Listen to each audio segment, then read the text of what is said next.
అమ్మవారి పాదములను కళ్ళు తెరిచి చూస్తూ చెప్పినా, మీ ఎదురుగుండా అలా మూర్తుందనుకోండి, ఆవిడ పాదముల వంక చూస్తూ చెప్పినా, మనసులో ఆవిడ పాదములను చూస్తూ చెప్పగలిగిన, మానసికంగా కాంచీపురం వెళ్ళి అమ్మవారి మూర్తిని దర్శనం చేసి బయటికొచ్చి ధ్వజం దగ్గర సాష్టాంగం చేశాననుకుని చెప్పినా, 9 గ్రహములు కూడా వ్యతిరేక ఫలితములను ఇవ్వకుండా జాగ్రత్త పడి జాతకుణ్ణి సంరక్షిస్తాయి అని చెప్తారు.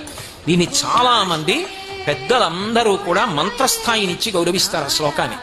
దధానో భాస్వత్తామృత నిలయో లోహిత వపు వినమ్రాణం సౌమ్యో గురురపి కవిత్వంచ కలయన్ గతౌ మందో గంగాధర మహిషి కామాక్షి భజతాం తమఃకేతుర్మాతః తవ చరణ పద్మో విజయతే.